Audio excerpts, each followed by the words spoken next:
Hello everyone, मेरा नाम है अंकुर कुमार यादव और आप देख रहे हैं लॉ प्रेप जुडिशरी का यूट्यूब चैनल। आज हम हमारे जिस्ट का एक नया एपिसोड आपके सामने लेके आए हैं। आज हम एक ऐसे टॉपिक के बारे में बात करेंगे जो जुड़ा हुआ है सेक्शन 498 ए के आईपीसी से। पहले आपको समझा देता हूँ होता क्या है। केस होता है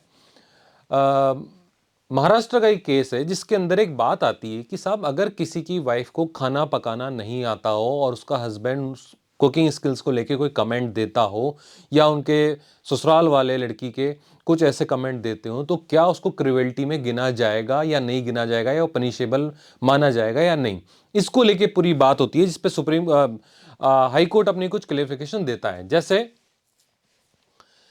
Bombay High Court in the matter of Sandesh Madhukar versus State of Maharashtra has held that commenting on wife cooking skill is not cruelty within the meaning of 498A। यानी सुप्रीम कोर्ट क्लियर कहता, high court clear कहता है मुंबई का, महाराष्ट्र का, कि साहब अगर किसी की वाइफ को किसी इस तरह कोई कमेंट दिए जाते हैं तो उसको हम सेक्शन 498 में गिनेंगे नहीं। अब हुआ क्या था इस पूरे केस में, कुछ ऐसी सी सिचुएशन बनती है कि एक वाइफ अपने ससुराल में रह रही होती है, वहाँ उसकी कुकिंग स्किल्स को लेके उसके रिलेटिव्स उस पर टॉन्टिंग कसते हैं, कई तरह की बातें बोलते हैं, ठीक है। उसको लेके वो कोर्ट में जाती हैं। फिर आगे मैटर आता है कि साहब उनके जो फैमिली मेम्बर्स हैं उन्होंने भी ऐसी बात करी, ठीक है। इसको लेके वो कहते हैं कि साहब सेक्शन 498 एक कॉल होना चाहिए, इसके अंदर क्रुएल्टी की बात आ रही है। कोर्ट इसमें अपने ऑब्जर्वेशन क्या देता है ये देखते हैं। कोर्ट कहता है commenting that a woman does not know how to cook is not cruelty and would not constitute an offense under section 498A of IPC। यानी कोर्ट ने क्लियर मना कर दिया कि आप किसी की स्किल पे अगर इस तरह टॉन्टिंग हो रही है तो हम उसको क्रुएल्टी में नहीं गिनेंगे। अब देखते हैं सेक्शन 498 कैटेगोरिकली कहता क्या है। It was introduced in the 1983 to protect married women from subject to cruelty by husband or his relative। होता क्या था पुराने टाइम में हमारे देश के अंदर औरतों की स्थिति अच्छी नहीं थी, उनको प्रोटेक्ट करने के लिए हमारे कानून ने एक सेक्शन डाला 498A कि उनको किसी भी तरह की जो क्रुएल्टी उनकी ससुराल में पुरानी बॉलीवुड फिल्मों में दिखाया जाता था उससे बचाया जा सके।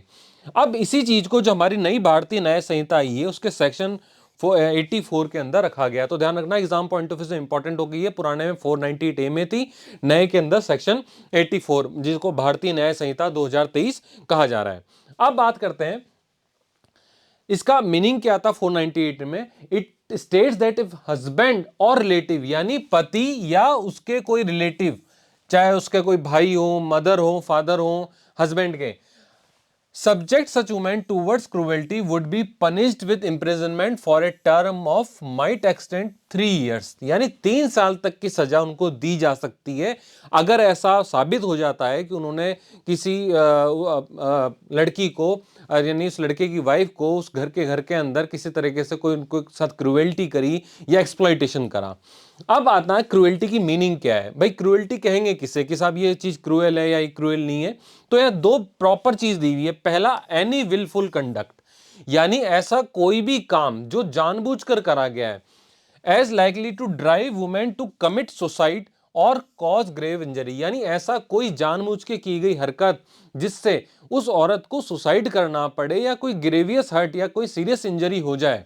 या सेकंड में कह रहा है हैरासमेंट ऑफ द वुमेन, अगर आपने किसी तरह के कुछ ऐसे वर्ड्स बोले या कुछ ऐसा बोला जिससे उसका मेंटल हैरासमेंट हुआ, with a view to coercing her or any person related to her meet any unlawful demand। यानी अगर आपने उसको टॉन्टिंग में कुछ ऐसी चीज बोली कि दहेज की मांग करी या कुछ चीज पैसों की मांग करी शादी के बाद और उसको परेशान करा लड़की को, तो ये सारी चीजें किसमें गिनी जाएगी, क्रुएल्टी की। लेकिन इस केस में मुंबई हाईकोर्ट का कहना था कि साहब ऐसा कुछ भी नहीं हुआ, सिर्फ खाने को लेकर बात हुई थी, तो हम इसको क्रुएल्टी के अंदर काउंट नहीं करेंगे। अब आते हैं the offence under this section is cognizable and non bailable, ठीक है। अब एक complainant aliasing commission of an offence under section 498A can file with in 3 years। अब ध्यान रखना आपको 3 साल के अंदर ऐसी कंप्लेंट उस लड़की को या उसके घर वालों को कर देनी होगी, तभी ये चीज वहां पे अप्लाई होगी। लेकिन कुछ केसेस के अंदर कोर्ट अपनी तरफ से रिलैक्सेशन दे सकता है कि अगर 3 साल बाद भी आप अपनी कंप्लेंट लेकर आ रहे हो तो उसमें भी कोर्ट अपनी तरफ से अगर आप प्रूव कर देते हो कि डिले का कारण क्या था, उस केस में भी इस चीज को कोर्ट एक्सेप्ट कर लेता है, कानून एक्सेप्ट कर लेता है। तो आज के एपिसोड में हमने देखा कि 498 ए को लेकर के मुंबई हाई कोर्ट ने अपना क्लियरिफिकेशन दिया है, स्टेटमेंट बताया है कि उसको क्रुएल्टी हम किसे मानेंगे या किसे नहीं मानेंगे। आज के एपिसोड में इतना ही, एक नए एपिसोड में मिलेंगे, तब तक के लिए थैंक यू सो मच।